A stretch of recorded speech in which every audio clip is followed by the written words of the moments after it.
Good evening. Welcome to another episode of Blood, Sweat, and Tears presented by the Fantasy Holics Podcast Network. With us, as always, is wide receiver one room Zach Rom, CastleBlack Ryan Brunner, and MrOviedo here.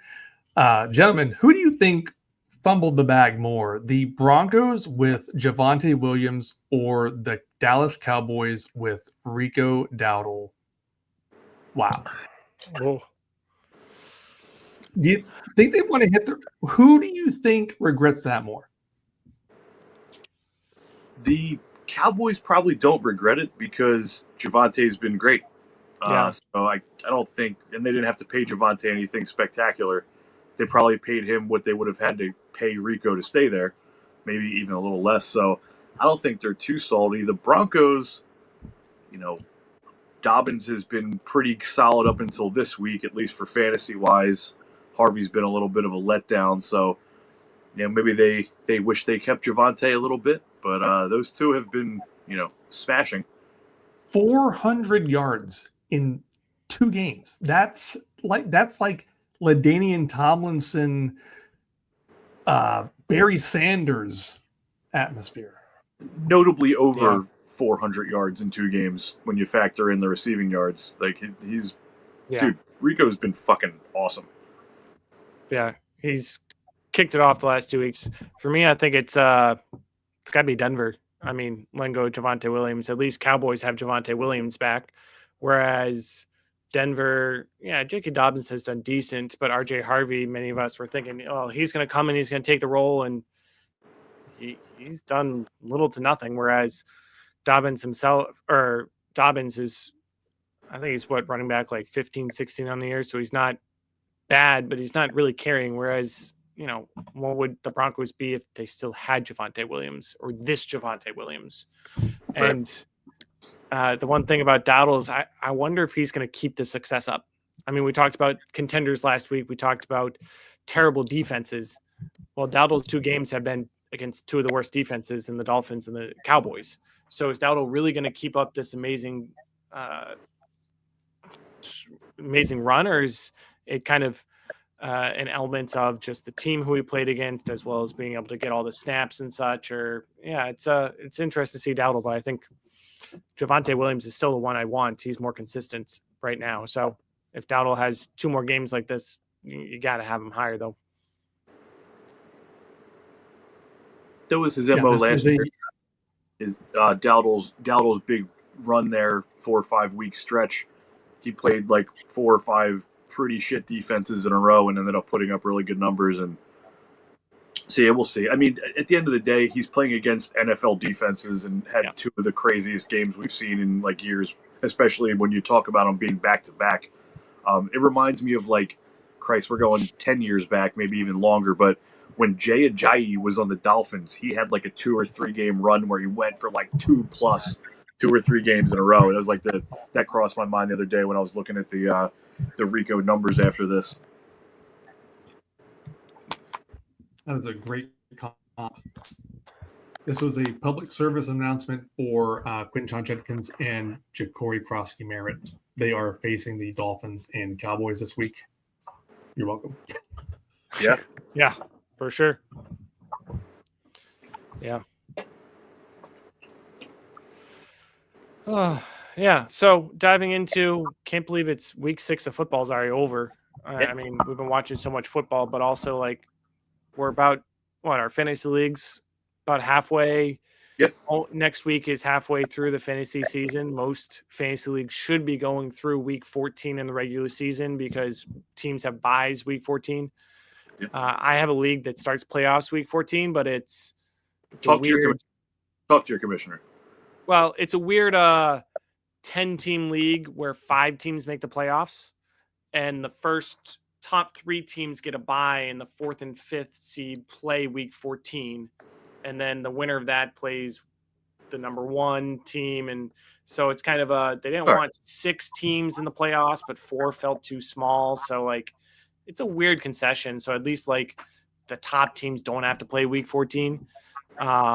But it's my only redraft league, which a bunch of college buddies. So if it's a little weird, I'm okay with that. But normally, we're 1 week away from being halfway through the season.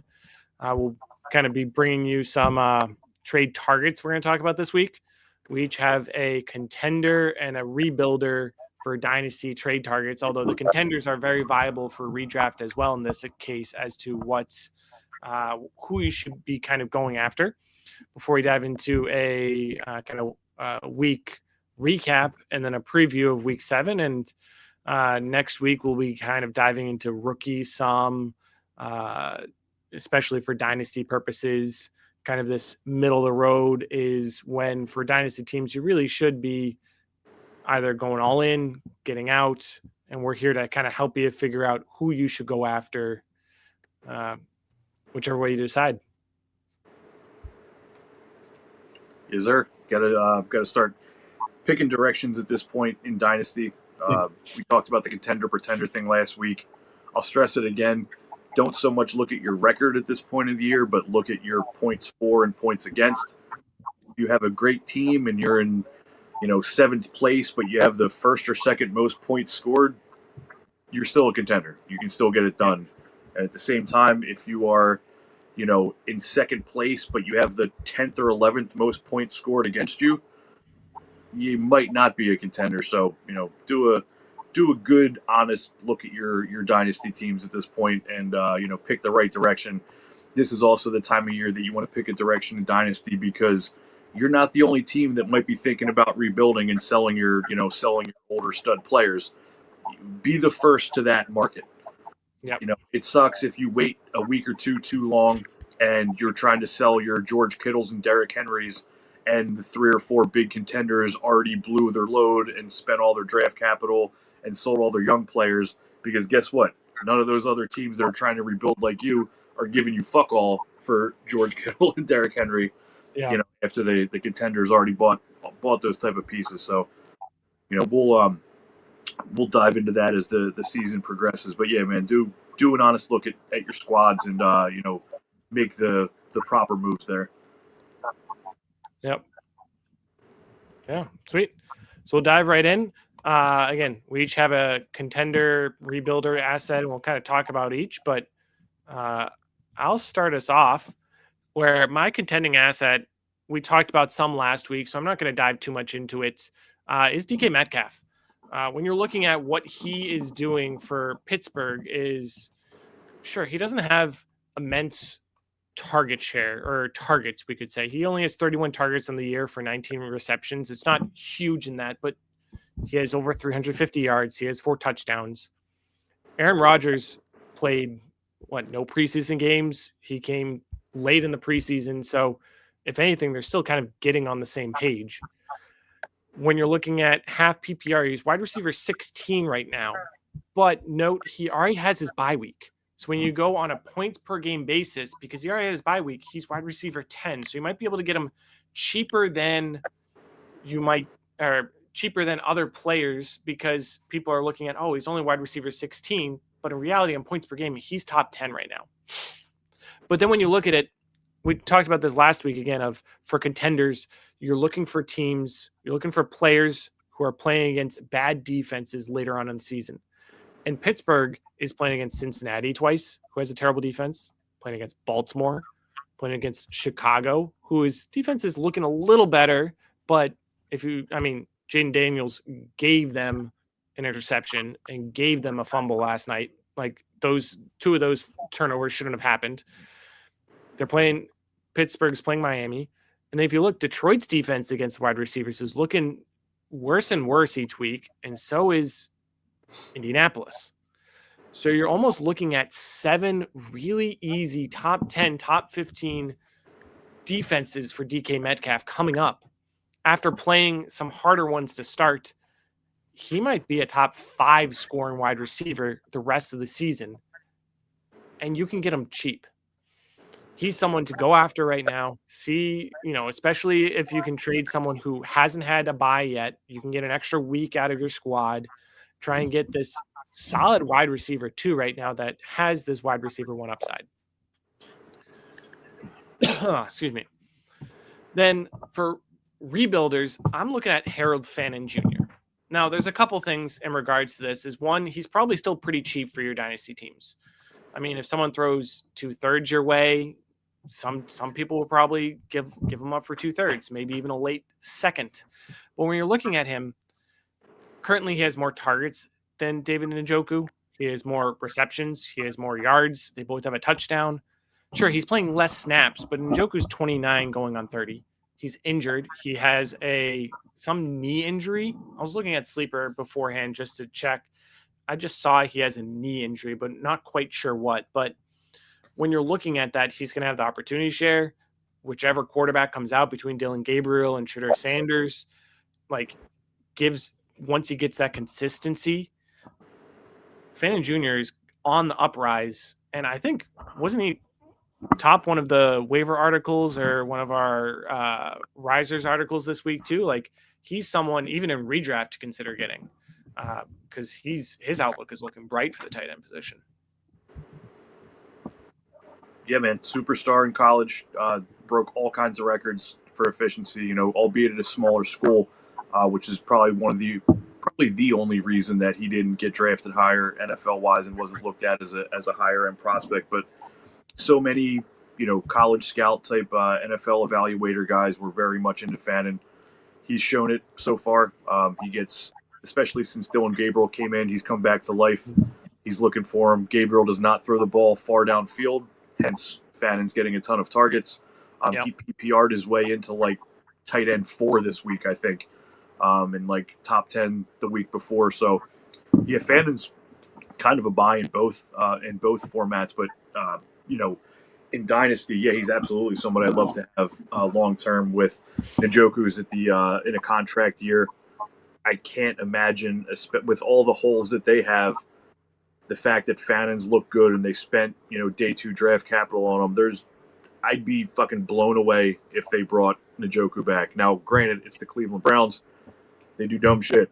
But that is one that I just don't see happening. I think Njoku is happily going to take a little bit of a discount to go somewhere and try to win and not stick around for this messy rebuild. So, yeah, Fannin's somebody that I like a lot. I just made a trade today. It's a best ball league where I thought I was going to have a contending team. It's a really fucking odd scenario. I've got good players. I've got Bijan on this team. I drafted Jaden Daniels and Marvin Harrison last year because I was, tanking. But long story short, I'm still in 12th place in that team, or 12th place in that league. And the guy sent me an offer of Fannin and Gunnar Helm for my Zach Ertz and Cooper Kupp. And I was like, here you go, because those two are not doing a fucking thing for my 12th place team that is trying to get the number 1 overall pick, other than giving me a bunch of points that I don't want to acquire. So, yeah, man, I dig Fannin for sure. And, yeah, with Metcalf, he's doing it in a way that none of us saw coming. All of us were like, he's going to get the hyper-target Aaron Rodgers treatment, the way that we saw Devontae Adams get it, the way we saw Jordy Nelson get it, the way we saw, Garrett Wilson get it in his time in New York. But Metcalf's doing it with wild efficiency. His fantasy points per target are close to tops in the league because he's getting 4 catches for 90 yards and a touchdown on a weekly basis. So, he's getting the job done. I agree. I like your point about he's technically the wide receiver 16, but in reality he's been the wide receiver 10 per game. If you can get him around that wide receiver 16 price tag, I'm into it. He just looks good. Again, he's not getting the volume that we all thought, but he's wildly efficient with the volume he's getting.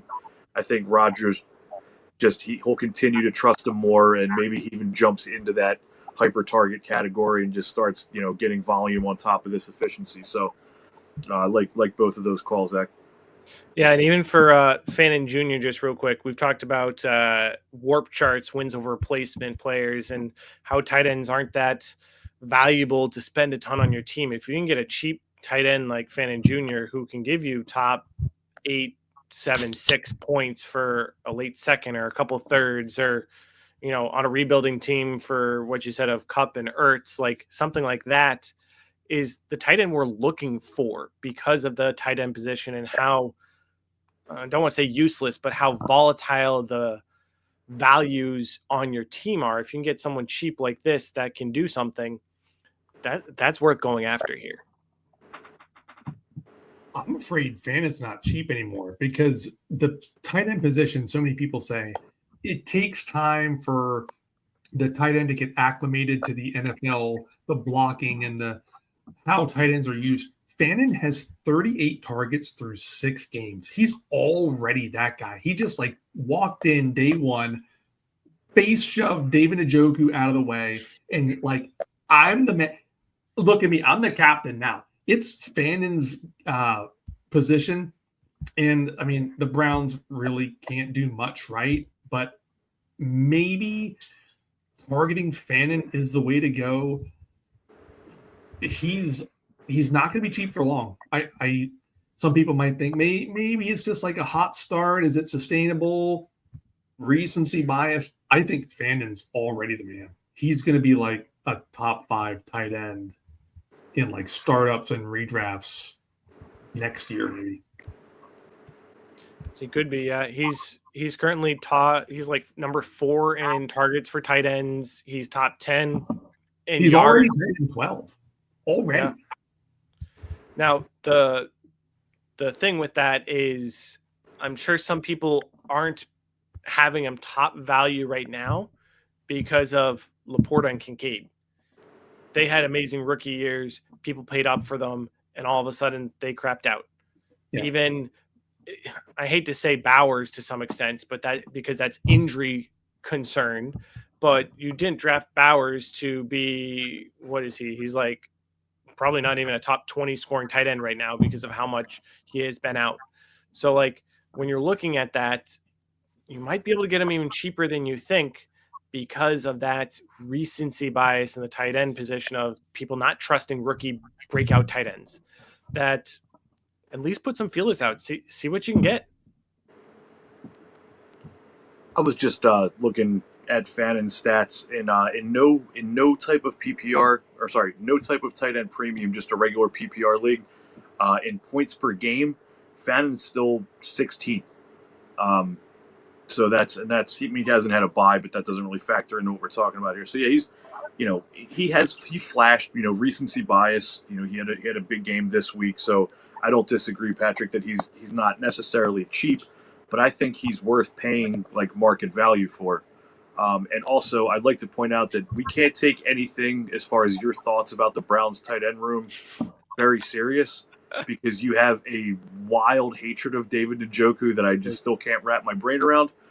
So we get it. You want him to break his ankle and never step on the field again. But yeah, man, Fannin I think is worth poking around. If he's on, I don't know, if he's on a team that has other decent tight ends, he's on a team that they've got Jake Ferguson smashing tight end 1 on the year so far. They've got, Kittle on IR, and as soon as he's back next week or 2 weeks from now, he's going to be their tight end. Those are the teams where I think you could get Fannin at a very reasonable price, especially on a rebuild. Now, what would you define market value for Fannin right now as? I mean, it would definitely depend on, that tight end premium. If it's just your no tight end premium league or your basic like 0.5 where we spent plenty of time this offseason, showing that it doesn't really matter, that, only the top ones matter. In those leagues, I'd start with like, a second, maybe a second. And if you're a rebuilder, you have maybe somebody else's second that's looking like a mid to later one. Your second being like a top end second. I don't necessarily want to spend that. Look at it like if Fannin was in the rookie draft next year, probably an early second, mid-ish second. So I'd throw that out there. If you're on a team like the one that I was just discussing with the Fannin trade, and you have some assets like Cooper Kupp or Zach Ertz, there's a great fucking starting point to it, especially if Fannin's on a contender that can afford to lose them. So I'd say somewhere around there, mid-second-ish, second plus like a older player that you don't need. Maybe you get him to throw in like a fourth with Fannin if you're adding a second and an older player, something along those lines. But I like him, man. I think he's got a pretty bright future there. Yeah. We just got a question, which is going to lead into our next trade targets. So I think let's talk about our trade targets a little, then we're going to get to this question. So I'm going to pop in and put you on the spot here, Brian, with your two. Sure. So when I was looking at contender, buys, obviously I could have been like, oh yeah, man, just go get Bijan Robinson or go get Jackson Smith and Jigba. Like, well, no shit. But you're not trying to like pay what they cost right now. So I was trying to think of one that is a good buy low that I think is going to be a big help for your contending teams, and that's Woody Marks, because a couple factors. After his monster game, he had a quiet game the next week where we brought it up, the Texans were able to just launch the ball up and down the field all day against that shitty Ravens defense. They didn't have to run. So after you paid up for him on the waiver wire, he had a quiet week, and then he was on bye the following week. So as far as I can tell, right now, most people that have Woody Marks will probably sell him for pretty cheap. And I feel like you pointed out with DK Metcalf, his bye just got out of the way, so you've got Marks going forward for the rest of the season. I don't see them just heavily leaning on Nick Chubb and not giving this dude minimum 50% workload, if not more. He's more explosive. He's got some of the best collegiate pass-catching stats you'll ever see from a running back. Caught an astronomical amount of passes. I just think he's a fantastic buy low for, not even just, because he's a buy low. I just think he's a great ad for a contending team, and he shouldn't cost you anything too crazy. I just think, that's after racking my brain and not trying to just spit out some great player, because, obviously you want to add great studs for a contender, but I just thought he was a great one to bring up that you can add for pretty cheap.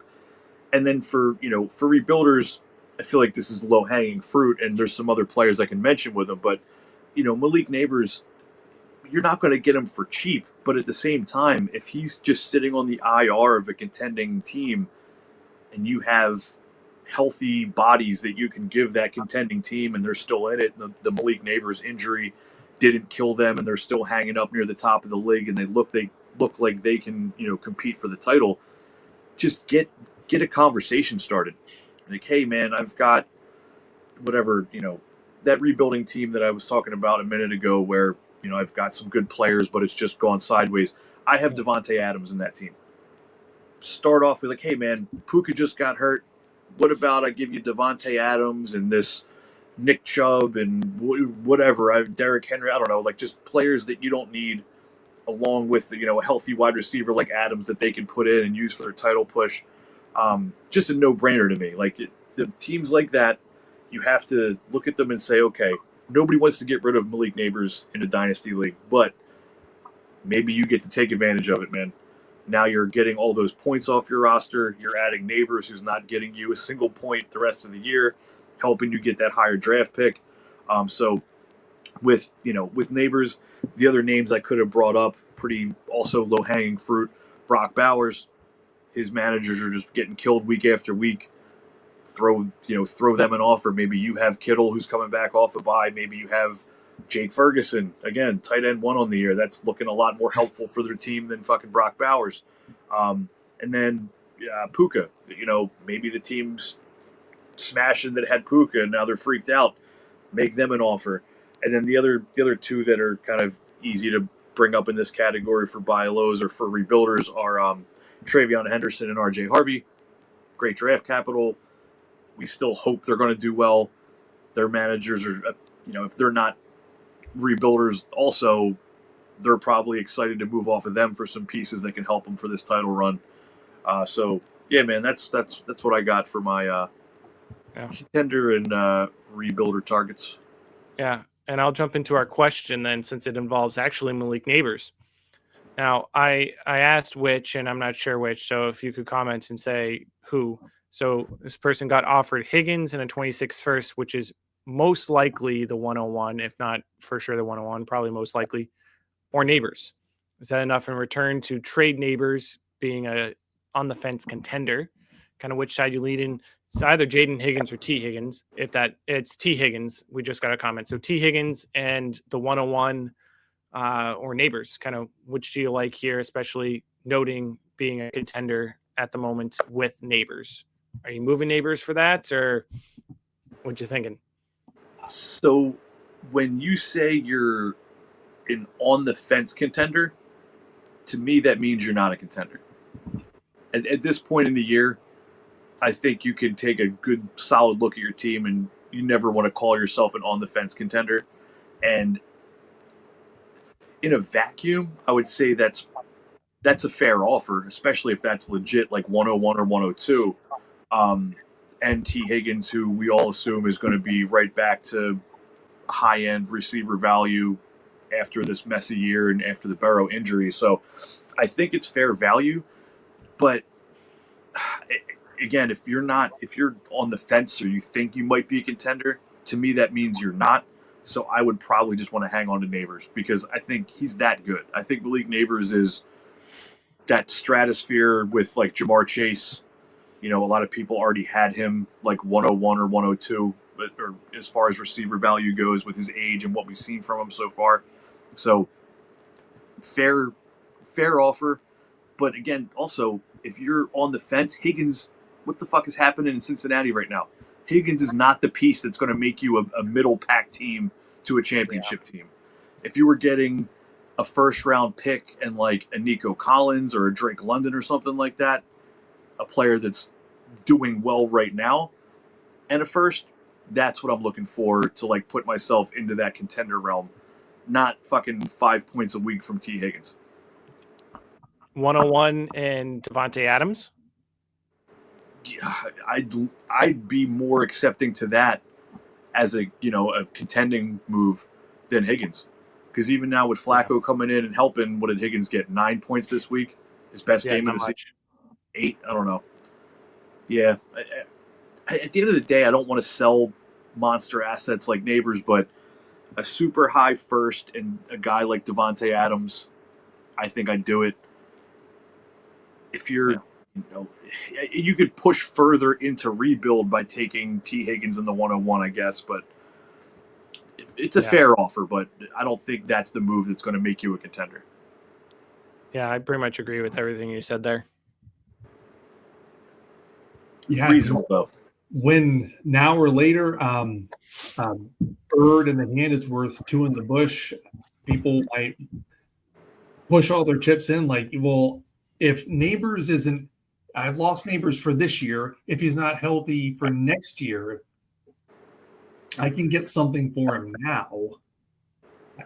A lot of people might be on the fence. Like, they might not believe in the Giants offense. They might be more willing to sell Neighbors than I think most people might think. Yeah.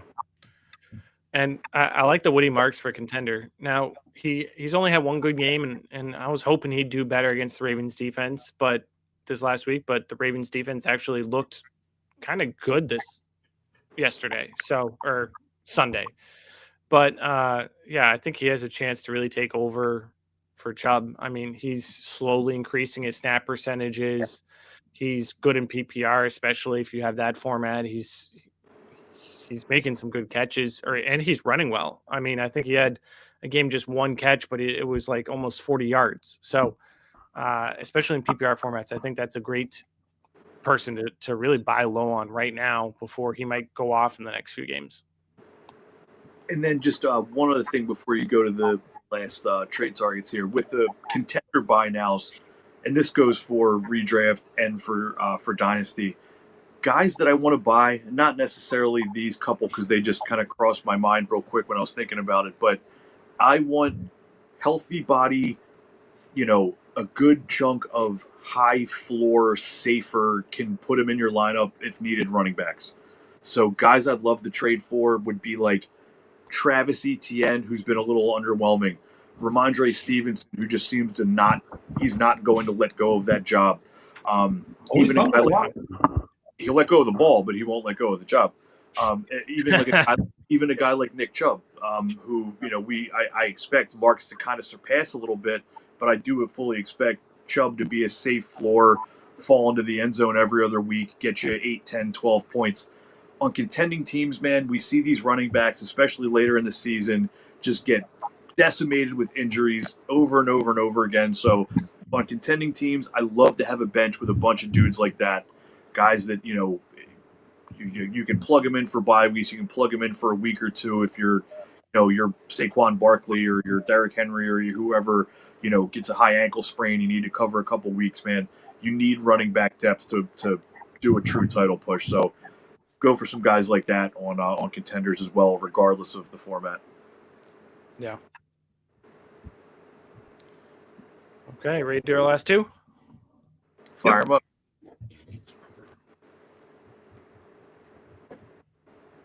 So yeah, I think a lot of people have written off Jalen Waddle. He's always hurt. The Dolphins are treading water. Like McDaniels is going to get fired any moment now. Waddle's strung together some really good games with Tyreek Hill out for the year, and with so many, I think a lot of people have already written Waddle off. Like in Dynasty or redraft, I think people will move off of him for relatively cheap. He hasn't had a top. He's been wide receiver 36 and 46 the last 2 years. I don't think people have a lot of faith in him. They've been burned before, but I think heading into this stretch with Hill out of the way, he's a great piece for a contender. They have a great fantasy playoff schedule, and I think you'll be surprised at how cheaply you can get Waddle if the manager is ready to move off of him. You could get him for a couple bench pieces. Yeah. It might be a week or two late with Waddle because of the Hill injury if you get him right away, but I think he's got better games to come, and he's looked great the last 2 weeks. He's gotten more expensive for sure. He's had 2 nice games since Hill left. The NFL Network, they showed a shot of Dolphins headquarters today, and I swore I saw those creepy black ghosts, those Nazgul things from Lord of the Rings, just like circling the building, holding up signs for Mike McDaniel. They're not lasting much longer. It's ugly there. Tua might even get fucking benched or traded or something. I mean, it's ugly as hell there. But yeah. Waddle's the dude for now. If you can find a manager that's willing to part with him, I like making a move for him. I literally made a trade for him on a contender a week ago. I'd have to look up what it was, but I got him and DeAndre Swift. I forget what the fuck I gave up, but it was a contender move. You guys can talk about that rebuild. I'll get you the specs on that trade that I made, though. I hope you had Swift in your lineup last night. I did not, unfortunately. Funny enough, I did not have him in my lineup, but it's a really good team, and I still won by a lot, so it didn't fuck me over. There you go. There you go. Tell us about Loveland. Man, in a world where people are so quick to give up on people, I wouldn't be surprised if there are already people fading Colson Loveland. Is he Michael Mayer? Is he a bust? He's barely playing. Look how good Tyler Warren looks. He's buried behind DJ Moore and Luther Burden and Alame Zadikis. Like, I bet you if you send like a borderline insulting offer for Loveland, you might be surprised to get in on the ground floor of the Ben Johnson experience. DJ Moore is getting older. Zadikis, he can't be in the picture for that much longer. I bet you there are people ready to get out while they can. If you can get if they can get a second for Loveland, maybe they're pissed off at the draft capital that they spent. Maybe a rage trade, a rage quit. I wouldn't be surprised if someone will move off of Loveland for cheap.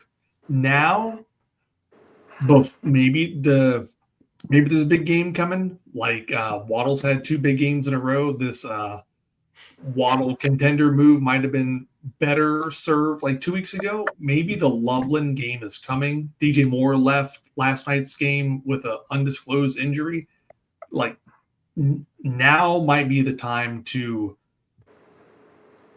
ask the Loveland owner, "Hey, are you pissed off about that high draft pick? Yeah, Warren looks better. Why don't you just? I'll take him off your hands." Yeah, I will say, watching the Bears preseason, Caleb Williams and Loveland had a great connection. Yes, It's just Loveland has been injured. He was out for a game. He hasn't played many snaps. The Bears are starting to get on a roll without him, and so if he can slide back into that, like that's what I noticed is Williams' top 3 targets in the preseason were Adunze, Zacchaeus, and Loveland. And Loveland, I think, was first or second in that, just with how much he looked towards him. Yeah, if you can give, and Loveland fell to the second in some leagues, that if you can give a second saying, hey, here's a mid-second, I know you paid in early, or a second and a third, late second and third, something like that, especially if it's a contending team that needs a tight end, saying, hey, what if I give you Kittle for Loveland, or give me Kittle for Loveland in a third, or something like that? Like, hey, here's this competing tight end that you need. You give me what I need. It's a perfect win-win for the two of us. Yeah, totally agree with all that. Excellent buy low. He's done literally nothing. So if he's on a contending team, most contending teams are going to be happy to take some type of piece that's scoring them points rather than, sit on nothing from Loveland. So yeah, man, totally okay with those. So pulled up my Waddle trade. This is actually in the Fantasy Holics Fan Dynasty League, where it's 6 of us admins and 6 of our top followers. It's going in. It's in the second year, I believe. This league, I currently have the most points scored, and I'm in second place overall. So it's definitely a contender. This is a trade that was made on October 1st. So this was actually like right after the Hill injury. I think I'm not even sure if Waddle had his first big game after the Hill injury yet. I'd have to look, but it was exactly 2 weeks ago. I gave up T. Higgins, Dylan Sampson, and my 2026 second, which is looking like a late second, is barring something crazy happening. And I got back Jalen Waddle, DeAndre Swift, and the 4th round pick. And this was actually with our very own Jay from the Holics. So, obviously he's on the rebuilding side. So I think it was a very fair deal at the time. Yeah. Waddle hadn't really done much of anything yet. Injury concerns. Swift isn't somebody you really want on a rebuilder. I needed some running back help there. The team I have there has a great wide receiver room, but Higgins was standing out as a fucking sore thumb with these 4 and 5 points every week. So Yeah. I was interested in making a trade for Waddle there. So I think it's a pretty fair trade. Might look a little better on my side 2 weeks later after Swift and Waddle have had some good games, but I'm sure Jay's going to be thrilled to have a second and T. Higgins on his rebuild. Yeah, and that's a great kind of win-win scenario that you can come about with finding the right person, the right trade. Like if you can find the person who had Puka and they need this extra oomph for the next few weeks or something like that. It's some of these trades like that would be perfect to find that. Or if you're the person who lost Puka and trying to find Waddle, like these are some good ones. And Swift was someone I was going to mention too. Like I think the old line is finally figured out, not getting figured out for the Bears, that I don't expect this big of a game for Swift every week. But I think the first 5 weeks we saw from Swift is lower than what you can expect the rest of the season. Swift was 50-50 if I wanted to put him up too. So he's an interesting one if you can get cheap as well. Just general trade advice with Dynasty Leagues is when you have the time to do it, especially this time of the year, if you're a contender, look at the teams that are bottom 3 and 4 in your league. Look at the pieces they have. Make them some win-win offers like this one. Same thing. If you are a full rebuilder and you're looking to tear down, look at the top 2 or 3 teams in your league and look for the injured and the rookie pieces that they have and offer them your Devontae Adamses and your George Kittles and these pieces. It's not only a win-win, but when you can pull off nice, good trades like this, it builds a fucking great rapport that you guys can always come to each other and don't break people's balls. Don't ask for that fucking extra piece that's gonna, make it uneven. Don't be like, oh, I can't do it. If you have a good trade rapport with somebody and they send you something that, maybe is a hair in their favor, just do it. Just do it and keep everything smooth and easy peasy and the next trade maybe they give you that little bit extra. So I can't stress that enough, man. I have so many good trade relationships with people across my bazillion dynasty leagues that I will never fuck up. I think we were talking a couple weeks ago when I made the trade live to get Lamar Jackson, and I was giving Lucas Emeka Egbuka. This was maybe 4 or 5 weeks ago. We're live on the air. You guys were like, oh, maybe if you change this up or that up. I was like, nope. Me and Lucas have a very clean back and forth. Nobody's trying to fucking win the trade or break each other's balls. So yeah, man, be a good trade partner, and you will have success and have a happy trade environment going forward. Don't be the douchebag with the terrible offers or adding the unnecessary pieces. Yeah.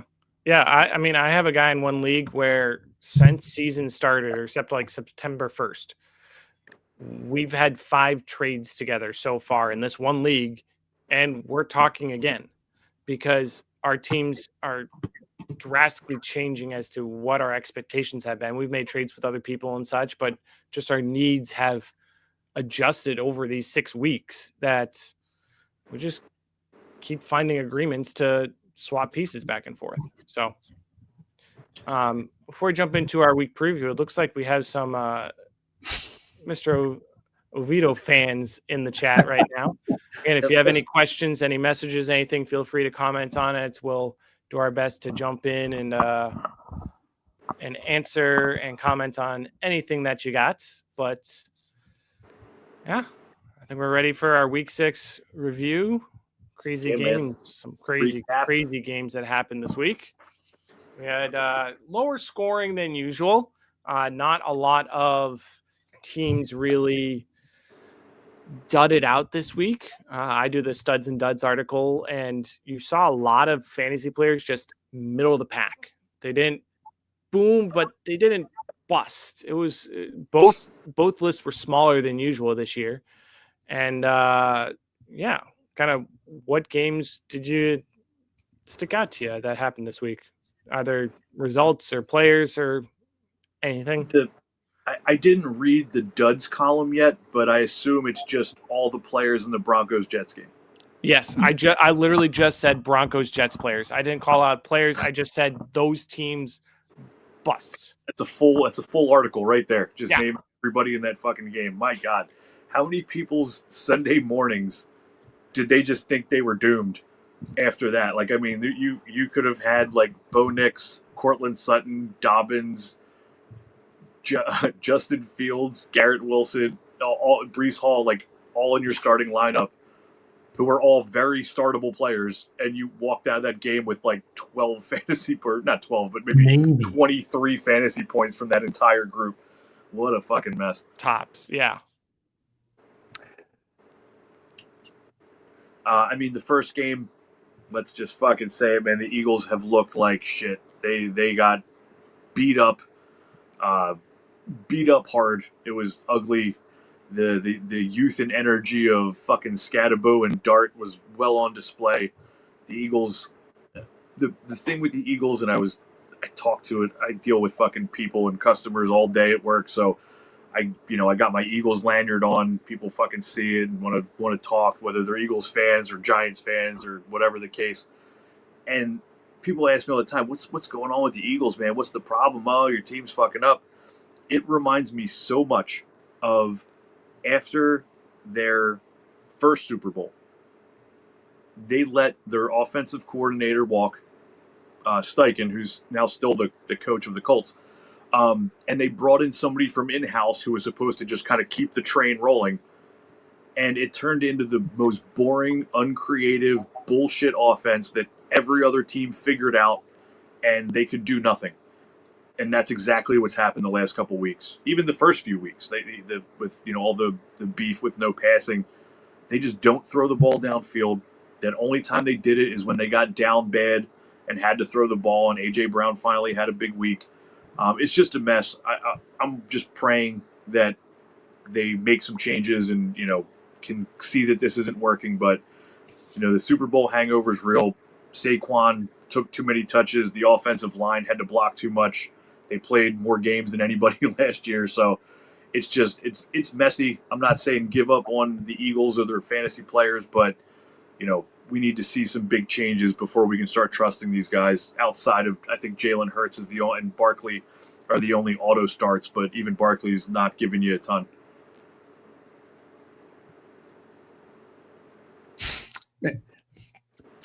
How bad is it that Jacoby Brissett played about as well as, if not better than Kyler Murray in that Cardinals offense? Yikes. Like, what do you do if you're the Cardinals? Brissett looked fine. He really held them in that game. The offense looked a lot better. No Marvin Harrison. He left early with a shoulder injury or a concussion. Concussion. Yeah, it was. Yeah. There's no quarterback controversy. There should be one, but how do you have any confidence going forward in Murray? Yeah, Murray hasn't looked quite the same since his injury. I mean, he hasn't been able to run as well. He hasn't been able to command the offense as well. And I think that's a lot of people were expecting that or really wondering about that when he came back from his injury, but he keeps getting this hype and he does put out games, but he's very up and down. He's not consistent across the board, which is very unfortunate for some fantasy teams. You never want him as your quarterback one for that exact reason. But yeah, I feel like we talked about Kyler Murray, if he should stay a Cardinal at the beginning of the year, especially with Marvin Harrison Jr. If he doesn't do well, do you get rid of Kyler to get a quarterback in for Marvin Harrison Jr.? What do you do? And I mean, granted, now is not a good time to tell because he's also out with an injury right now with a concussion. Yep. Yeah. So which is usually a week missed. Yeah. So that's a little unfortunate too. Maybe you could tell if Murray was the one holding him back some and Marvin Harrison was starting to get on a roll, but there's that. And yeah, I mean, to touch real quick again on the Eagles, their offense just hasn't looked the same. And it's something where I hate to say it, that I have a pick'em pool each week and I won this week because I'm the only one who didn't pick the Eagles to win. And that helped skyrocket me points ahead of everyone else. I put one on the Giants, and so I was leading by 1 point after Thursday night. But everyone else lost some big picks. So it's a divisional rival. They're at the Giants. I was really wondering about it. And I mean, give it to Dart and Scadaboo. They just lit it up. And I mean, the Eagles had some momentum. It just died. And I think it's that, as you mentioned, that uncreative offense that they have going right now that you can't really gain momentum back right now. And they really need to keep it going. And if they get stopped, it's bad news bears. Yep. Basic, vanilla, boring, easy to defend. So we'll see. Hopefully they change it up. I did this a bunch of times with you last week, Zach. We'll call this the new CastleBlack game, but Kyler Murray, where do you think he sits as far as quarterback points per game in a regular old 6-point passing touchdown, vanilla scoring otherwise league? Kyler Murray, points per game, where does he rank? I feel like I have him in a couple leagues and I haven't been impressed. What is he, 10 to 12? 10 to 12 is your guess. What do you say, Patrick? 18 to 20. So there's 32 starting quarterbacks, generally. He is 25th in points per game. Ah, So yeah, he's I'm no mathematician, but even in a super flex league, he hasn't even been a fun quarterback two for you. No. What a fucking mess. Justin Fields is still ahead of him after getting No. a point or two 10 yards. last week. CJ Stroud is ahead of him. Aaron Rodgers is ahead of him. Mac Jones. Carson Wentz is multiple points ahead of him in points per game. He's got Trevor Lawrence is right ahead of him. He's barely doing better than Tua and Bryce Young. Yeah. So that's where That's that's a lot worse than I was thinking on him. And I mean, as I mentioned, I think I have him in a league or two, but I wasn't starting him, and that's quite probably why. I have Marvin Harrison Jr. and he's been doing well, but that doesn't mean that Murray is de facto doing well. He's just empty calories. You look at the end of the year, oh, he was quarterback 8 through 12, but it's just a couple boom games boost him up, and he's just a cross your fingers and pray, like, please get me 15 points this week. Yeah, he's a quarterback 8 to 12, but he didn't starting him. He doesn't feel like that, No. and that's a problem. Yeah, it's ugly. We should move on from this fucking team, but we did. I remember discussing this in the preseason, saying like, look, there's no fucking way they can keep this coach and this quarterback if it's another miserable, ugly, messy year in Arizona. And guess what? It's been another messy, ugly year in Arizona. So he might be gone. I think the coach is a casualty before before we get to the middle of the season or by then. So it's just ugly. It's just ugly there. Colts look great. Fucking Daniel Jones. Speaking of quarterback on the year, he's like quarterback 8 on the year. Fucking Indiana Jones. You see Sleeper changed his profile picture to have the fucking hat and the jacket and stuff. Yeah. Good times. Sleeper's always does fun things like that, which I enjoy. Yeah. Absolutely. Jonathan Taylor continues to smash. Just fucking dominant performance after dominant performance. That offensive line looks good. They're keeping Jones upright. They're giving Taylor blocking lanes. Tyler Warren continues to impress. Fucking A. Yeah. Team's looking good there, Patrick. It's exciting. It's a lot of fun. Jones looks amazing. Josh Downs is awesome. Warren's amazing. Best I've ever seen Jonathan Taylor play. Oh, I'm just like the Ravens are awful. The Bills have stumbled. There might be there's some hope. There's a glimmer of playoff hopes for the Colts, and man, it can't last forever. I can't see them making it past the second round, but it's refreshing. It's fun. It can only get better from here, I hope. They're better than the Jaguars and Texans. And who am I forgetting in that division? Jags, Texans. No one. There's only 3 teams in that division. Yeah. We don't count the Titans. Nope. They are. Forget the Titans. Fun fact. I put this in our group chat. Cam Ward, despite starting every game, is the quarterback 33 on the year in fantasy. Yep. Almost mathematically impossible, but here we are.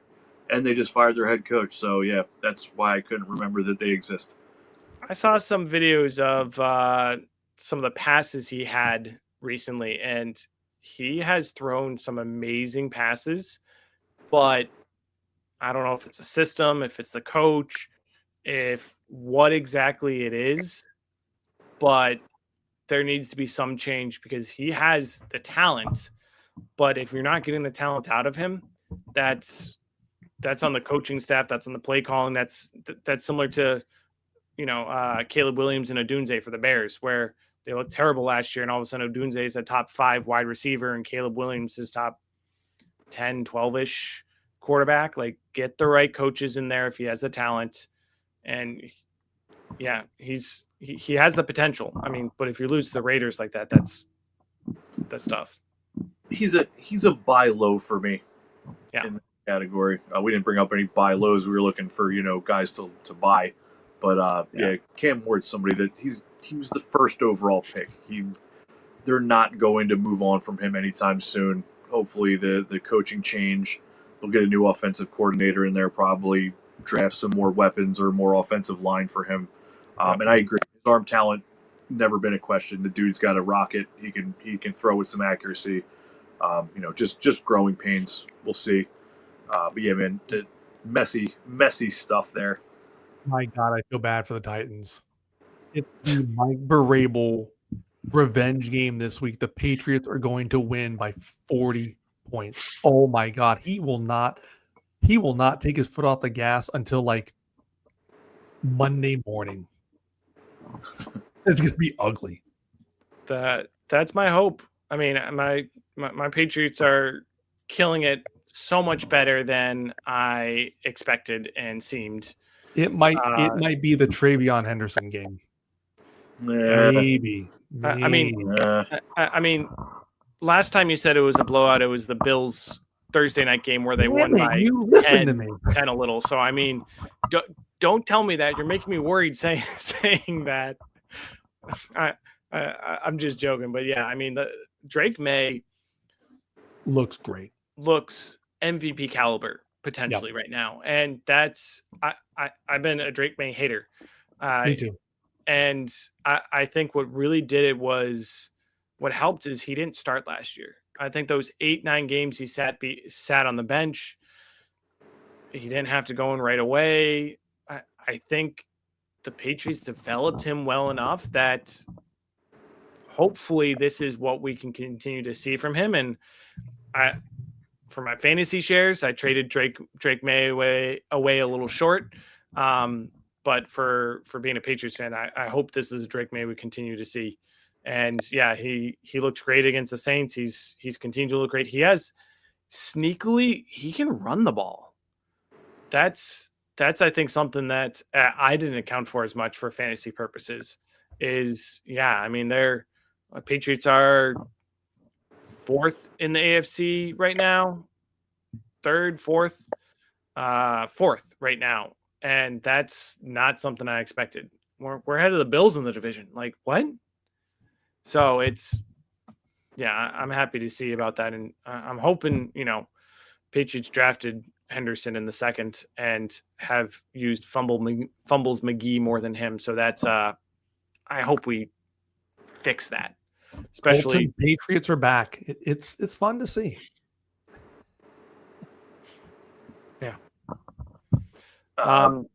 Browns game, I think we're looking at a lot of games of this scoring caliber when it comes to the Browns, and probably even the Steelers. They seem pretty content to run and play defense and win low scoring games. Judkins came back to earth after a lot of good games, but your Judkins is staying in your lineup. Fannin we talked about, he's somebody that I'm okay starting at this point. Judy, not so much. Nobody else really. Even in super flex, I'm not trying to start Dylan Gabriel. No. On the Steelers side, Gainwell and Warren should both be usable assets, lower end running backs, flex worthy. Gainwell, even with Warren getting a lot of the work back, Gainwell still got you like 6 catches, gave you some PPR 9, 10, 11 points depending on your scoring. So they're pretty good. Metcalf, obviously, you're starting him. He always seems to rip off like a 40, 50-plus yard touchdown sometime in the game. And, sorry, we talked too much about DK, but is going to the Browns, does Judkins have a ceiling if you expect this many, like this to be consistent scoring for the Browns? See if his ceiling you're worried about the rest of the season. Yeah. I mean, you're starting him. He's getting the work. He's good enough that he can get into the end zone or break off a run. But given that they want to play defense and they don't have much of a passing game, I think the teams are going to look at what the Steelers did this past week and go, okay, let's do that. let's bottle up Judkins. Let's let him throw the ball to Fannin 4 yards down the field 30 times, and we'll take our chances. So yeah, he's got a ceiling. The Dolphins aren't stopping anybody. Dolphins. I'm starting as many people against the Dolphins defense, the Bengals defense. As much as you can. Let me defend Gabriel for a second. That pass to Isaiah Boyd that hit him right in the face, that was a walk-in touchdown. If he looked up a fraction of a second earlier, that's a 23-16 game. Everybody's like feeling a little bit better about the Browns, but it's not. It was a good pass. It was a good pass. I don't know how often that happens. They seem to be pretty content to just let him get the ball out quick. Yeah. Before we jump, just a quick comment. Guy saying, I'm going to send you my Dynasty team. Any advice? I'm 3-3. Miracles happened for last week. We'll gladly, again, send Fantasy Holics a message. We're there answering every day, or someone is every day. Here, the Fat Boys have a great podcast tomorrow night, as well as Start Sits on Sundays, where they do, and then posting there. Like there's so much place that we're trying our best to be as available every day to get advice out to everyone. We'll gladly jump in wherever we can. Shoot us a DM on the page of that roster, or however you want to reach out to us, and we can we'll give you the real if I look at it, or we look at it as a real true contender, and you should ship that direction, or if it's kind of on the pretender side and you might want to pump the brakes and sell some assets. So yeah, love doing a team breakdown anytime. Yeah, gladly we'll do team breakdowns. Love doing that. Jumping back in, is this the return of? Sorry, go ahead. Jackson Smith and Jigba. Jesus, wow. Dude is NBA Jam on fire, man. Cooking. Sam Darnold, another week with like 22, 24, 25 points, depending on scoring. Sam Darnold can play. Let's fucking say it. And, all last year, right up until the very end of the year when he had those two back-to-back real bad games, I remember watching those two games, like the last game of the season where they could have gotten home field, and then that first playoff game where they had to go to Detroit. It didn't look like his fault to me. He was getting pressured. He was getting a guy in his face before he could even get to his second read every fucking snap. I remember feeling so bad for him. I was like, man, this dude balled all year, and now he's going to have to settle for like a lesser deal and not be the Vikings quarterback. But man, he's looked really fucking good. And I don't think the Seahawks have some incredible offensive system or amazing offensive line. Darnold's just out there making reads, getting the ball to his best player. It's impressive, man. JSN to the fucking moon. I've seen him ranked as like the Dynasty wide receiver 3, 4 in some places, and it's well deserving. In redraft, he might be the fucking wide receiver 1 on the rest of the year. Been pretty impressive. The running backs, fuck them both. I'm so sick of trying to figure out who to put in between Charbonnet and Walker. This week, they both fucked you. Just a mess there. But, man, Darnold, solid starter. JSN, rocket ships. I was kind of bummed that Darnold left. I'm like, oh, man, he was such a good fit for the Vikings offense. He went to the Seahawks, and Metcalf was traded. I'm like, and then I read a stat. It's Clint Kubiak. His offense was like number 1 in downfield everything last year, and I read a stat that Darnold was top 3 in downfield passing yards, air yards per completion, completion percentage downfield. It was like a match made in heaven. I'm like, okay, and it took a little bit, but wheels up, take off emoji. It's good stuff. He looks the part. He looks the fucking part. He looks confident. He just passes right on the money. He moves around well enough in the pocket. Like, he doesn't look rattled or lost or confused. Like, he just looks like he's commanding that offense. And good for him for all the shit he dealt with in his career. Yeah, and I'm gonna agree with you. Screw both running backs. Ugh. Like right now, Walker will get the big run, but he's not playing most of the snaps, and Charbonnet would get the goal line carries. Like you can't trust either of those running backs in your starting lineup right now. Like I was talking to a buddy earlier today he's like, should I trade Walker for? I actually don't know which side he had, but it was a trade of Walker or Bill. Of who would you want? I'm like, you got to go Bill. Like he's someone you can trust. I can't trust Walker. Like, and JSN, like he's on track for almost 2,000 yards and 190 targets this year. Like he's the wide receiver 2 on the year, right behind Puka. So he's going to be the wide receiver 1 starting next week because of the injury. Like he is someone that is just lights out. And I bought him low in a couple leagues, low compared to his value now. In the extent of the stat I saw, and I'm looking up to double check it, but I saw someone say that last season, JSN, where his depth of target was above, I don't know if it was 10 or 15, last year were his big games where he had those deep passes. But last year with DK Metcalf and Tyler Lockett, like he couldn't get those deep passes. He couldn't get those deep targets. Whereas this year, he's the only one who has it. And Darnold, as you mentioned, is great at those deep targets. It's just an amazing combination where JSN is. I'd be surprised if JSN has less than 75% of Sam Darnold's passing yards, just with how much he's getting the ball and how much he is doing with it right now. Impressive, man. Yeah, I'm looking. It's when JSN's depth of target was over like 10 last year, 15 were his big games. Like and we're seeing it again this year. Other side of the ball, Jags. Brian Thomas came back to life finally. I mean, even with this week, he's still just pretty much fucked you. At this point, you may have even had him on your bench. So imagine how fucking horrible that feels. If you've had BTJ all year, you finally say, you know what, fuck it, I'm throwing him on the bench for, Trey Tucker or something like that. And now he finally has his big game. But, I mean, good to see.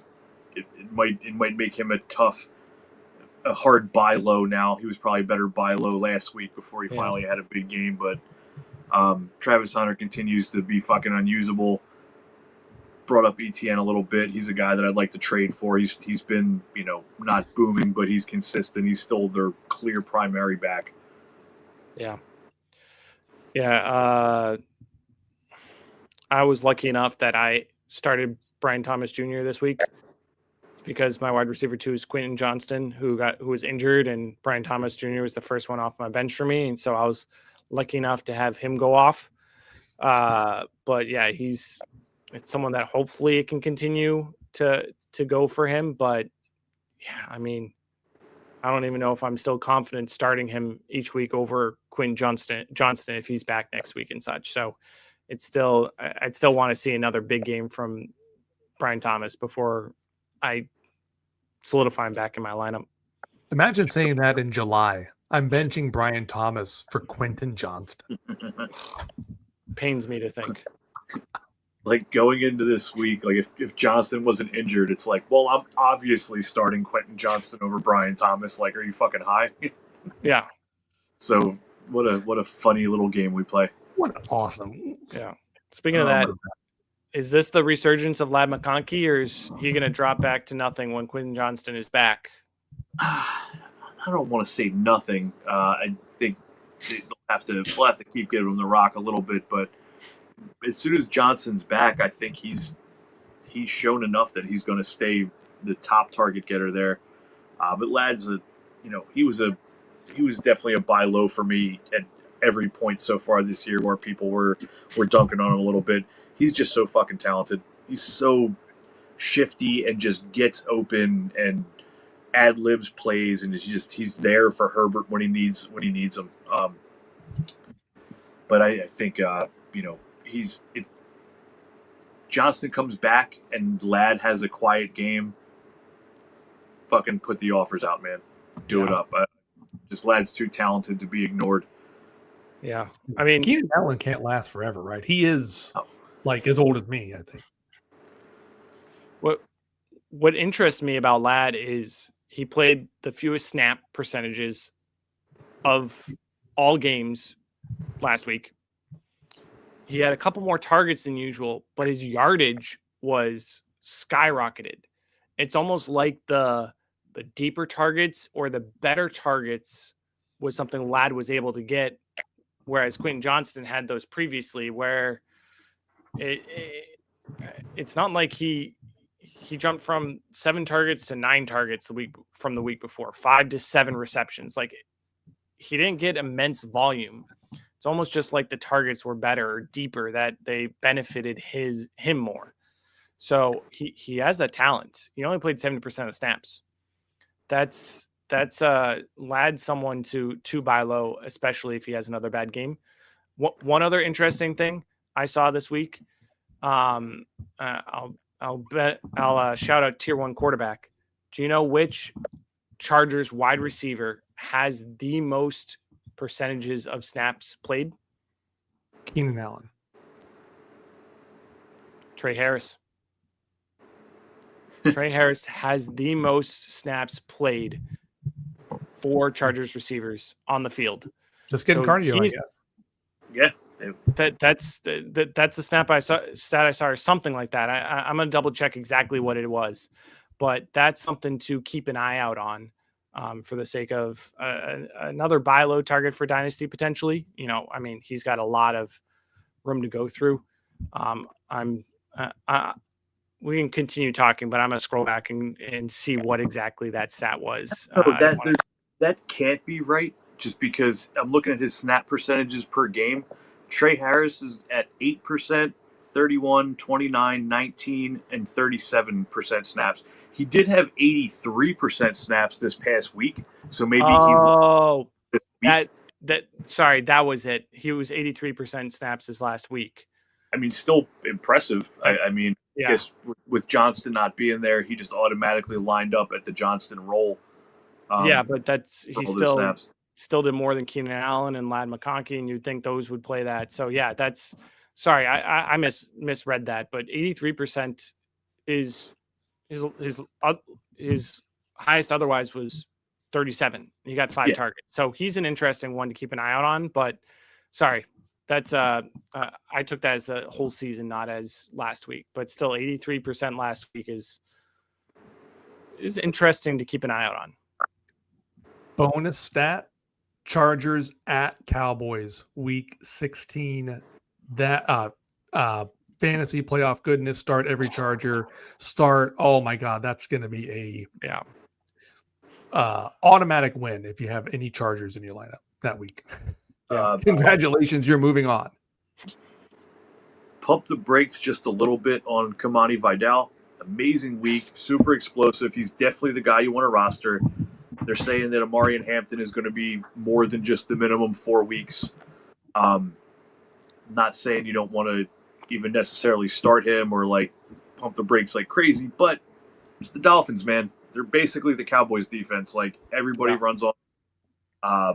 But, should be mentioned, Vidal, I brought him up in the waiver article. I didn't even think that I was going to be able to talk about him in the waiver article because I thought he got picked up everywhere last week with the Hampton injury.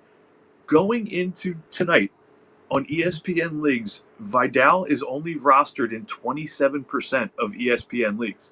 Wow. I don't know how that's fucking possible after him and Haskins were basically the hottest pickups last week, but the numbers don't lie. So when you're putting in your waiver claims tonight, put in the claim for Vidal because he's going to be their guy until further notice when Hampton's ready. So hell of a week for him, man.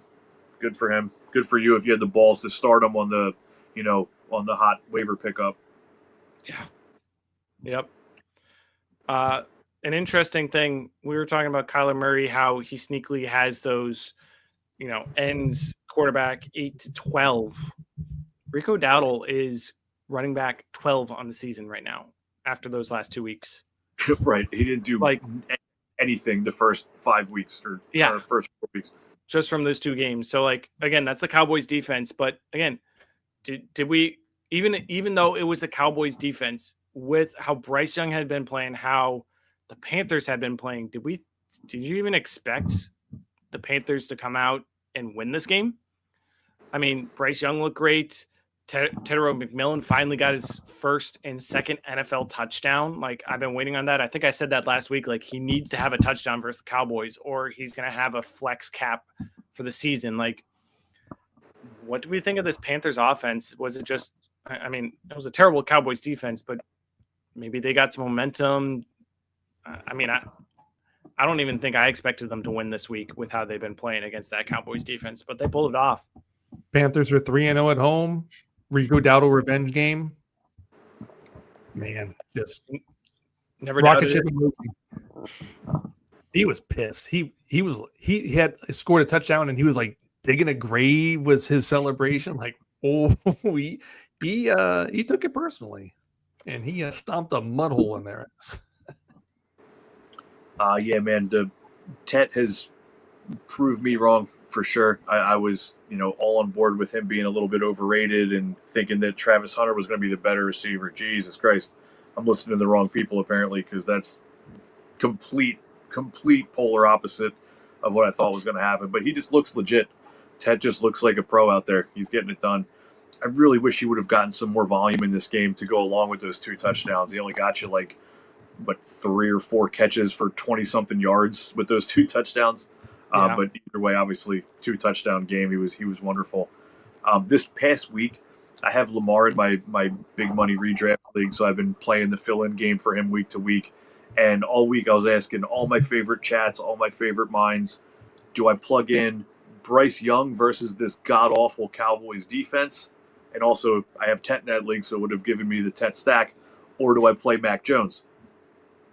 I think one person maybe said play Bryce Young. Everybody's like, fuck Bryce Young. They're so slow. That was me. He's terrible. And yeah, man, well, I should have listened to you, because Mac Jones was in my lineup and he got me 10 points and Bryce would have gotten me 17 or 18. It's a 4-point passing touchdown league. But yeah, he was clearly the better option. Full disclosure, it did not fuck me over. I am now 5-1 in that league and pretty hype about it, with Lamar coming back after his bye, so shit is looking good. I have Drake London and Nico Collins' buys out of the way already, so, man, wheels up in that league. Nice. But yeah, the fucking Panthers, they're not going to play the Cowboys every week, but I think Tet is a clear and obvious start. Rico is a clear and obvious start.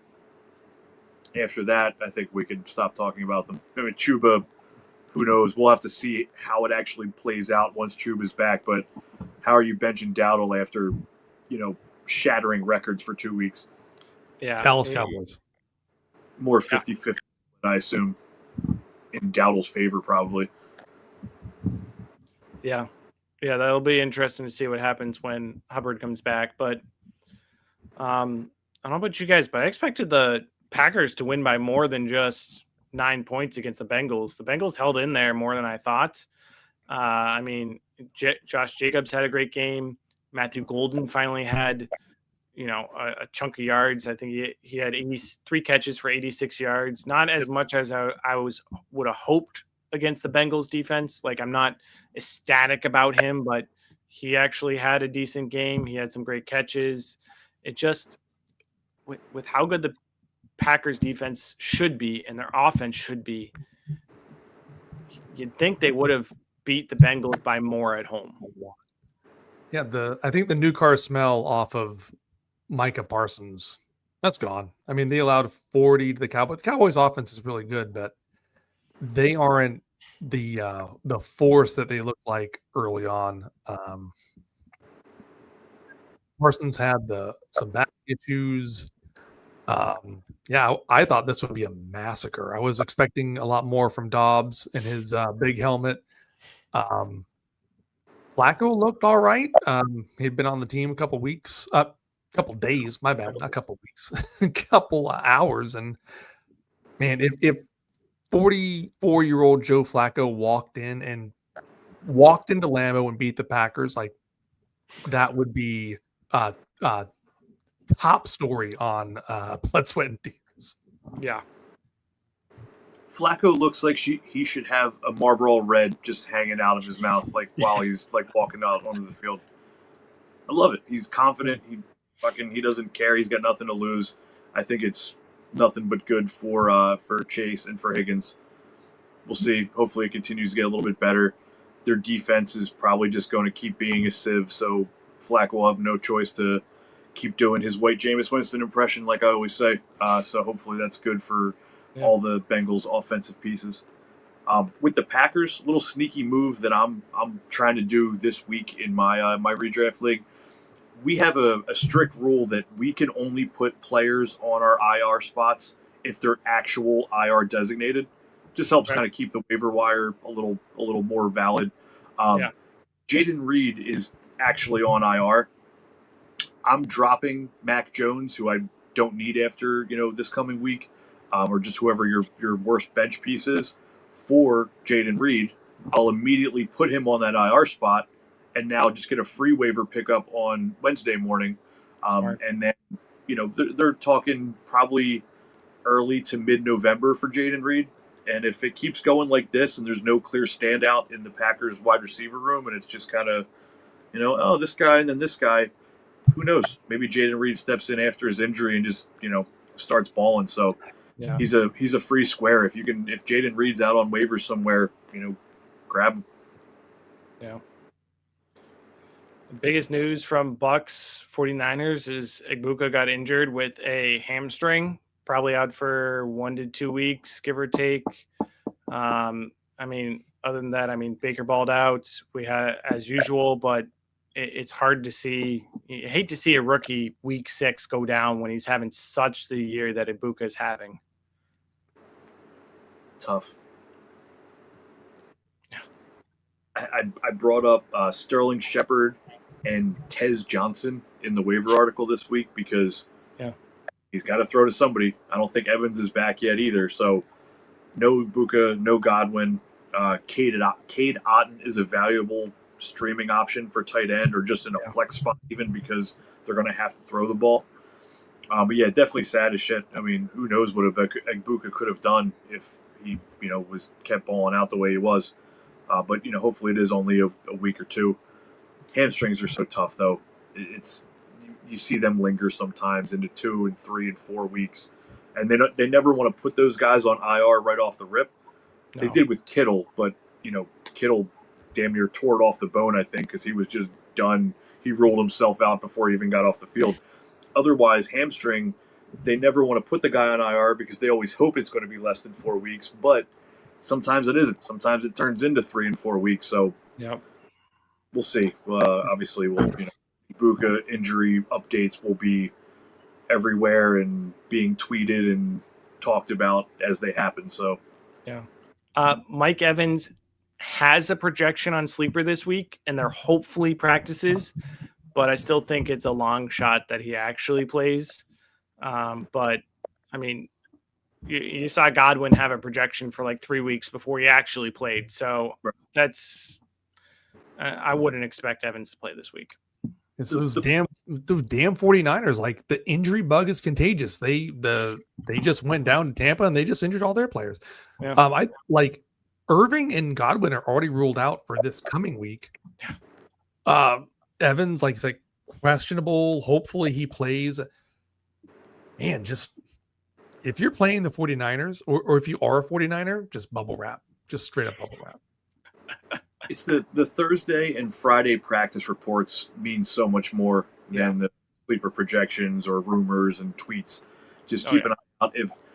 If Evans practices Thursday or Friday, you can have a decent shot at him playing. If he's not, write it off for another week. Yeah. But yeah, sad to see, man. That offense is looking pretty awesome, but you can only endure so many injuries, man. Yeah.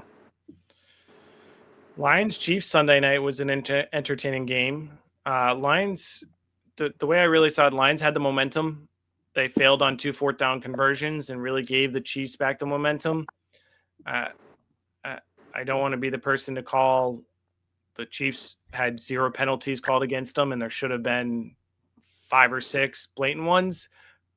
But I mean, you never know. The game could have ended up the same either way. Like, it could have stopped momentum, but you just got to see it how it was. And if the Chiefs can get off against a tough opponent with 0 penalties, get the momentum, like their offense looked unstoppable in the second half. That's the Chiefs of old, as opposed to last week when they had 13 penalties for over 100 yards. Like, if you see the Chiefs of what they did Sunday night, it's hard to see them not getting back to the Super Bowl. The Goff receiving touchdown that got called back, that was significant. Like, That too, they've been yeah. screwed on, like, the guy that didn't declare himself eligible. They got screwed on that. They got screwed on I shouldn't say screwed. I guess Goff wasn't set, but whatever. It was a great catch, and then they played that whole game without a penalty, and then the Lions are like, we had no penalties. Let me punch someone in the face. There's a penalty. I think I shut it off about 10 seconds before that. Me too, unfortunately. Ever since you mentioned the Chiefs and referee nonsense, I've just been in a blind rage thinking about there was the Super Bowl where the Eagles had like a 90% win percentage for next level stats, and then they threw the softest ever defensive holding penalty on the sideline that never gets called in any game ever. Yeah. Basically gave the Chiefs the game-winning touchdown. And I remember watching it in like slow motion and it taking 3 or 4 seconds of the fucking yellow flag landing slowly on the field where I was like, oh my God, that just cost the Eagles the Super Bowl. And sure enough, it did. And I've literally just been, there's a fucking vein pumping on my neck right now because the Eagles should have 3 Super Bowls. Sorry.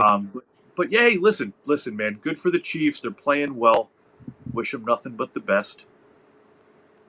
Got Rasheed Rice back this week. They do. And when I get upset, I can just put on the last Super Bowl and just watch Patrick Mahomes get his lunch taken over and over and over again. And it was the least close, least stressful game I've watched the Eagles play in 5 years. Yeah. Pure dominance. Falcons beat the Bills. What? Sure did. Bijan looked even better than Dowdle. I hate to say it, like just with what he did. I know he didn't score as much as Dowdle and such, but Bijan looked amazing. They could barely tackle him. Like the Falcons really showed the Bills they have potential. They can do something. They can make a splash this year. Drake London starting to help my long shot call of him being the receiver one look semi-feasible the last few weeks. Yep. Really coming to life, really showing that vibe with Penix. Yeah. Oh, I believe it's pronounced Penix. Sorry. I didn't catch that. I think Penix is a funner way to say it. Yeah. Penix Jr. Yeah. Okay, Junior Penix. Yeah. Oh, that makes it sound worse. Yeah. No, it's London. London looked great. I mean, the Bills do not look great. The Bills are suffering from, I think, being too one-dimensional. I mean, their wide receivers aren't good enough that teams are stacking the box against Cook. Cook's doing nothing. And you got to rely on Shakir and Coleman, and you're not going to survive on those two guys being your main source to win, even if Josh Allen's your quarterback. Like, the Bills really need to address their wide receiver room, even more than teams like the Steelers who are looking for wide receivers. Like, the Bills need to do something, need to unleash James Cook, and hopefully it's a wake-up call for them. Or as a Pats fan, not, but they need something. They need some playmaker on the outside, and Shakir and Coleman are not it. Steelers need a wide receiver. Huh. Someone like Pickens would be perfect. Okay. Yeah. Crazy. Yeah. Here's how good Bijan and London were last night. Went into one of my matchups where I was done for the night or done for the week, and my opponent had Bijan and London. They both obviously had pretty high projections because they're stud players. Our projected score was like 50-50. I lost that game by like 37 points. Oh, They scored like 37 points over what they were projected combined. Like ouch. fucking hamburger. I didn't even bother checking the score. Like after the second quarter, I was like, well, that's a wrap. Yeah, that's tough. Then Bears pulled off a last-second win against the Commanders. Jaden Daniels, granted, it was raining, ball was wet. I was almost, I was shaving. I was getting ready for bed. I'm like, the Bears are done. The Commanders are driving, and then Jaden Daniels fumbles it. The Bears pick it up, and I'm like, the Bears are going to win this. Somehow they're going to pull it out, and it's 3 turnovers. Jaden Daniels threw an interception right when there's a Bears defender right there. Shouldn't have happened. He shouldn't have fumbled that. I mean, I think he had the ball out in one hand with it being wet. Like that's a no-no. Like the Bears didn't deserve to win, but it was an entertaining game. Back-to-back 25-24 wins. Very unconventional scores. The Bears are unconventional. The Bears. Even their wins feel like they shouldn't have won. No, exactly. No. Swift, amazing. Swift, Tebow did great. So points per game wise, Caleb Williams is quarterback 6 on the year. He's up there. Did have his bye, so overall he's a little lower than that, but points per game, he's 6. And Jaden Daniels, points per game. Now, he missed some games, but, same thing. We're talking about points per game, not, overall. He's quarterback 9, where he was being drafted as quarterback 2, 3. Yeah, 1, 2, 3. Most leagues. In some dynasty leagues, he was getting drafted as the quarterback 1, just based on him being, the age and the blow-up rookie season. So, not even saying this as like an anti-Daniels thing, but we expected some regression. I didn't think he was going to be as insanely good as he was last year. The tape always catches up with rookies, especially rookie quarterbacks. They learn their tendencies. He's had an injured or no Terry McLaurin. The run game hasn't been too great outside of a week or two with Bill blowing up. So I think their days are ahead for Daniels. But yeah, I just wanted to point out Caleb's actually been a few points, 2 or 3 points a game better than J-Day. And that was not how we drafted him. No. I'm in a redraft Superflex league that's standard scoring. So running backs are off the chart. So I smashed running backs like the first 4 or 5 rounds. And my quarterbacks ended up being Caleb Williams, Justin Fields, and I got Dylan Gabriel and Joe Flacco off waiver. And people are clowning me for Williams and Fields being my 2 quarterbacks. And I'm now second in the league, only behind the leader by like 10 points for like I got Bijan on my team. Like I'm killing it with those 2, and I'm so happy Caleb is doing well just for that. But yeah. Nice, man. Good for you. Sorry. I like it. You were saying something? This week, Dallas Cowboys. Dallas Cowboys. That's all you got to say. Yeah. A get-right game for the whole Commanders offense. Hopefully. I guess Terry will be back too. He was, practicing or like lightly practicing this week. So after another week, I bet Terry's I forget, is it a hamstring or an ankle with him? I'm not even 100%, but I bet whatever that body part is starts feeling better when he's like, oh shit, we're playing who? We're playing the Cowboys. Yeah. Let's go, Terry. Mount him up. I think is it Kevin Nash, the Kevin Nash gif where he's sitting in the wheelchair with the leg brace and he's all of a sudden just pops up. I'm fine. It's Terry McLaurin this week. I'm here for all the old school all the wrestling references, baby. Love it. I try my best. Let's go into some previews. Yes, sir. Talking about next week. Man, Thursday night football. Not going to be high scoring. This is start the guys that you have to. DK must start. I don't know if the Steelers running backs would be considered must start, but you're probably starting at least Jalen Warren. The Bengals, you're obviously starting Jamar Chase. You could roll the dice on Higgins if you want to, but I think this game could be 17-13 or, even lower than that with mainly field goals. I hope this game starts at 4:30 because we need to get Aaron Rodgers and Joe Flacco back to the nursing home. All right, Grandpa. We need to. I won a Super Bowl once upon a time. Yeah, we know. Yeah, we got to get you home, Grandpa. Yeah. Fucking early bird dinner. The meatloaf is going to be getting cold. Meatloaf and pudding.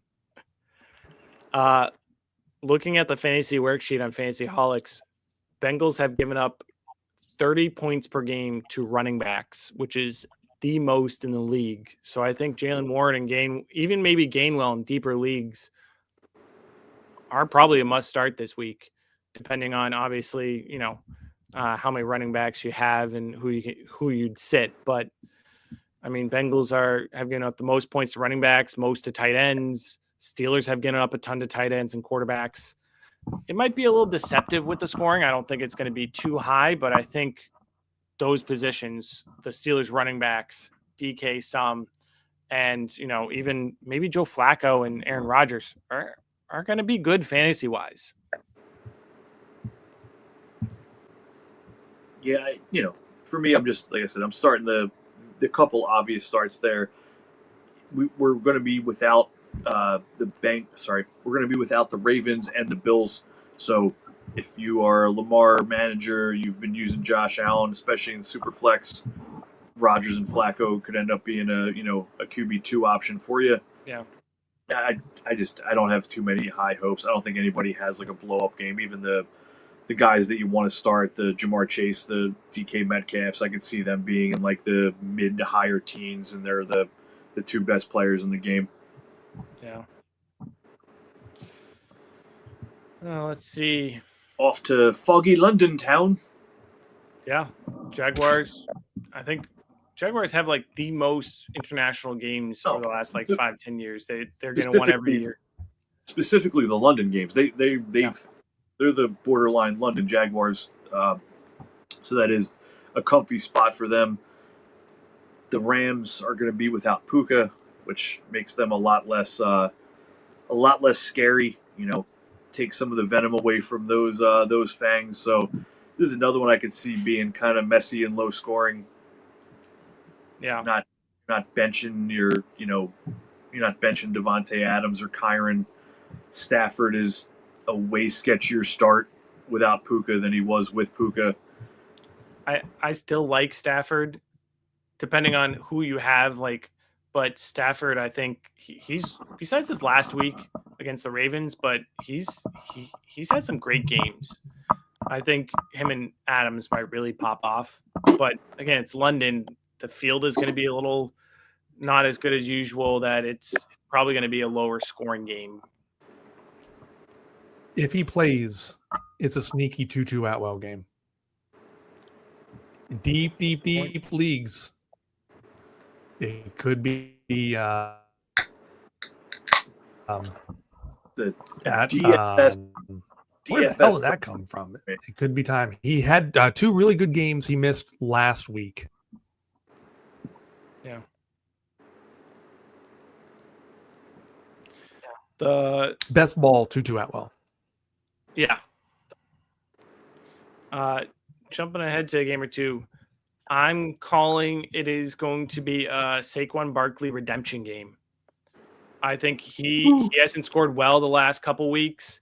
Looking at the Vikings, they've given up bottom 3 points to quarterbacks and wide receivers, but top 12 in running backs. I think Barkley is going to have the ability to run on that Vikings defense as long as they don't get behind too fast, too far. I think the Eagles will rely on Barkley and Hurts running the ball, and they might be able to control the game just through that to keep it in there. I really think Barkley might actually put up the game you drafted him to have this next week. Could be. I wouldn't be mad about it. The Carson Wentz revenge game. If it's him, we'll see. If it's him. We're gonna pay attention to all the practice reports and stuff, but talked about it before. For the last few weeks, if the Vikings keep winning and Justin Jefferson's put up 100 yards a week, how the fuck are they benching Wentz? So we'll see. Only time will tell, but obviously that'll be a big news story as it builds up, and any sentence out of the coach's mouth about who the quarterback's going to be will be immediately popping up as things on ESPN and Sleeper and Twitter. So keep an eye. I think it's shit news for all players involved on the Vikings if it's McCarthy. He did not look good. No.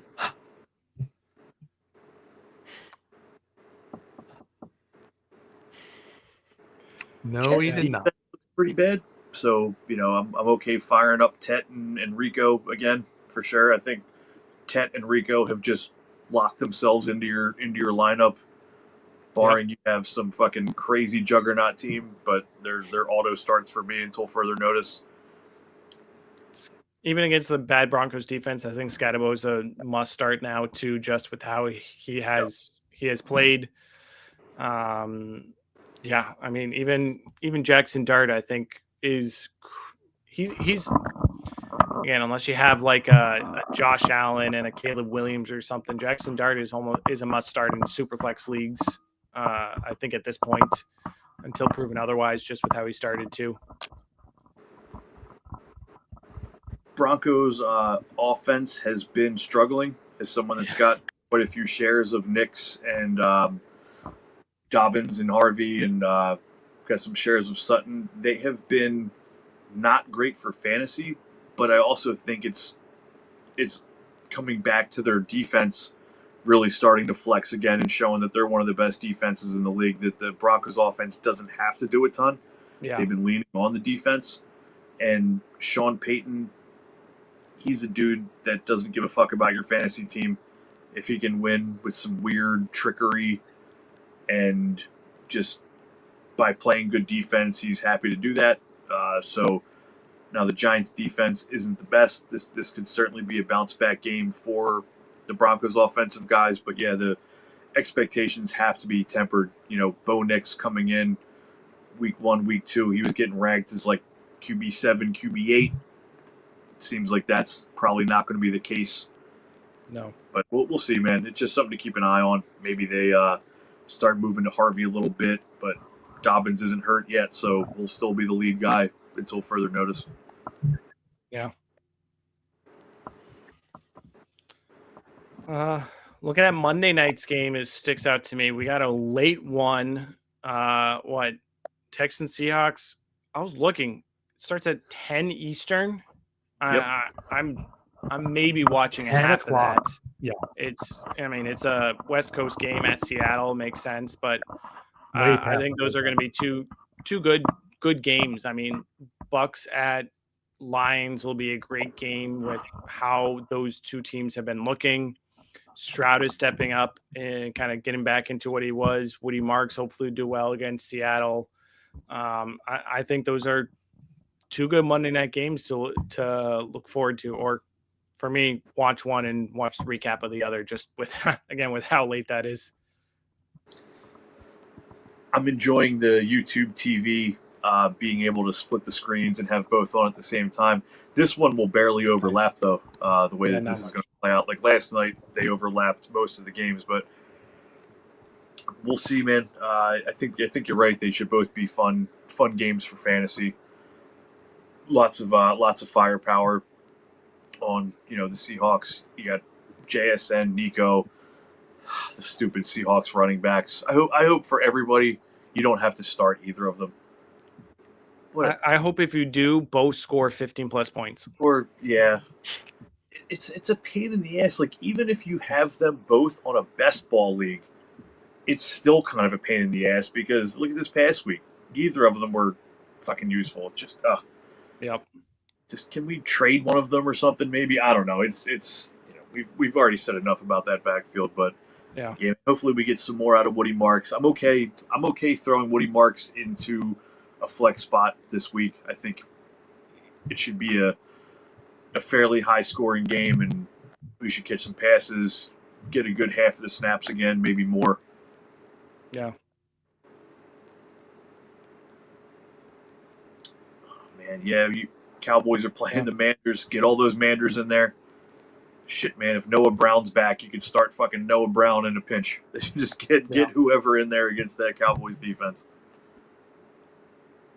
For sure. Raiders Chiefs divisional game, but I think the Chiefs will win that handily. I'm not worried about anything there. Chiefs are balling, man. Mahomes is playing with some feistiness. He's running the ball more than he ever has. I don't think that's what they want to do necessarily, but it's just the way that it's playing out. I think it's firing him up. I think he feels like he's making shit happen, and he's like I feel like the running is giving him some like swagger and making him just more passionate, and they just look good, man. The Chiefs look fucking good. Yeah. My last thought about this preview, if there's one game to play Judkins for a ceiling, it's this one against the Miami defense. He's not going to have a great ceiling elsewise, but if you need a ceiling play, Judkins is the one to run all over Miami this week. Yeah. To me, Fannin is clearly a tight end one this week. Not the tight end one, but like start him unless you have one of the clear and obvious, Trey McBride, Jake Ferguson. Start fucking Fannin for sure. That Miami defense looks like ass cheeks. Yep. Usually not a proponent of starting Judy, but Judy's if you need him as a wide receiver 3 or a flex, I'm okay starting Judy this week as well. Yeah. Judy has run a tremendous amount of routes and snaps. I was looking at it here. He's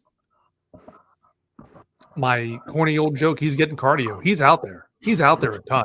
He might not be doing anything, but he's heads and tails above every other receiver in snaps, in routes run.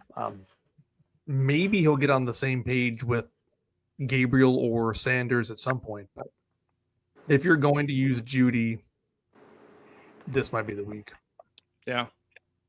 Jerry Jeudy has always been very skinny. He's kind of got that Devontae Smith build, just like super, super slim.